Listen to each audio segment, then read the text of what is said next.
this had put you in a position, man, for a mega fight. Yep. Against a future Hall of Famer, Shane Mosley, in 2010. Yeah. But January 12th, man, 8 days before the fight, it's a catastrophic earthquake in your homeland, your family's homeland of Haiti. You canceled the fight 8 days before to go help with the rescue relief and the disaster relief. Who made that decision? How did that decision get made? To cancel that fight. It was a tough decision too, because at the same time, I'm about to make the ultra leap to superstardom. Crazy money. Crazy money. Fighting a guy, that I idolized even at the time. Shane Mosley is one of my favorite fighters, and just being able to be in the same breath as him, and just us just standing there face to face. Just even me going back home looking at those pictures, I was like, that's crazy. I'm about to fight Shane. But we're in training camp, and of course, everybody that's been following my career for a while, I've always, gave back, back home in Haiti. I had the time, 3 orphanages that I used to take care of. And I opened up, I don't know, about like 50, water wells and things of that nature. So, just preparing for that fight. I had a tremendous training camp, and of course, earthquake happens, and it was just something that I just couldn't ignore. You know what I mean? Of course, millions of people died, but of course, at the same time, I'm getting calls from a lot of the kids, that I take care of in these orphanages, gone. These kids are dead. The orphanages, they smashed. A lot of the schools that we took care of, bought computers and things like that, kids dead. You know what I mean? And it was hard, coming to train every day and seeing this on the news every day. And my parents, they were walking up and they were coming up at the same time at my house, just letting me know like certain family members are gone. Certain family members are missing. You know what I mean? So it was a situation that just with the integrity that I have, for the culture, over in Haiti, and just the pride that I have within myself at the same time, it was bigger than boxing at the time. It was bigger than boxing. So Did your parents want you to cancel, or did they want you to fight and then go over there after the fight? Like I say, it was tough, man. They would come and sit on my couch, man, and I'd just see tears in their eyes. You know what I mean? So it was like they didn't have to tell me nothing. You know what I mean? Just being who I am, I knew what I had to do. You understand what I'm saying? I believe, that just holds weight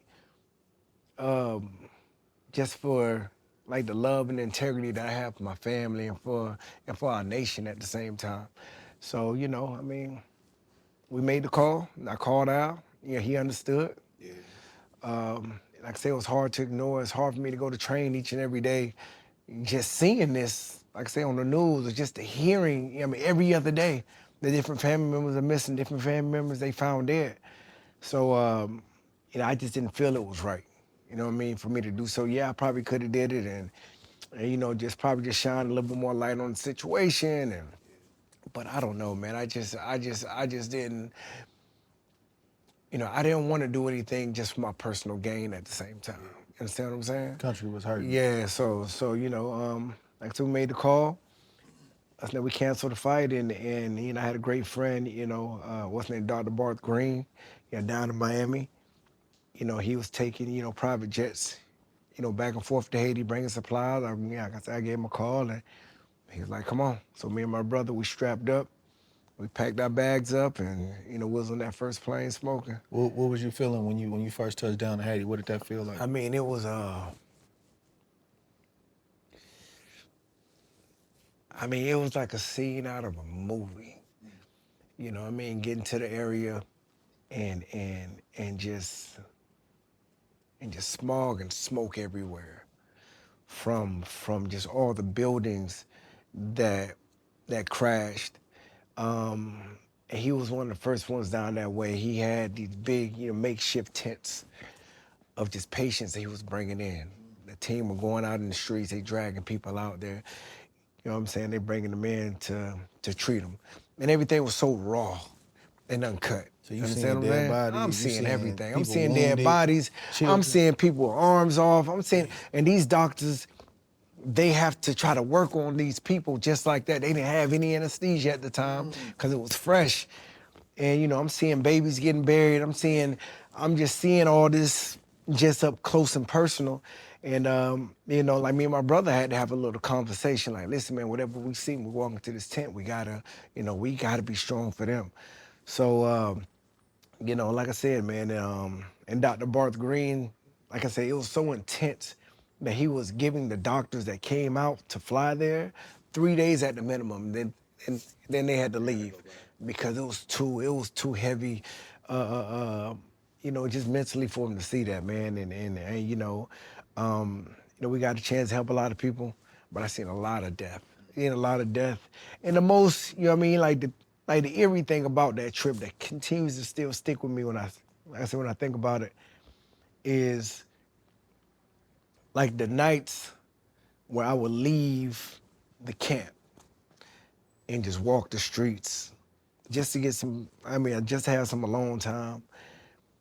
You know, just walking those streets and seeing all those buildings smash, but you can hear everybody, you know, crying and screaming to try to get somebody to help them get out. They were still under the still rubble. in them buildings.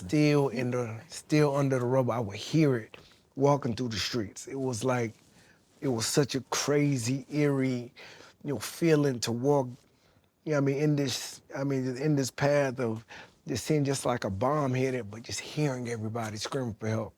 And you couldn't get to them. You know what I'm saying? So that really stuck with me, man. You know, it was tough, man, but we got a chance to pull a lot of people out that we could. I seen kids, you know, get pulled out. They watched their parents die, you know what I mean, in the house, and they would just sit there and just be in a daze. Yeah. You know, 2, 3 days later, they'll end up, I don't know, just dying from shock. Yeah, so that was a tough How situation. long were y'all over there? We was over there for probably like 5 days, 5, 6 days, and we had to get up out of there, man. It was A lot. you know, it was intense. It was intense to see all that.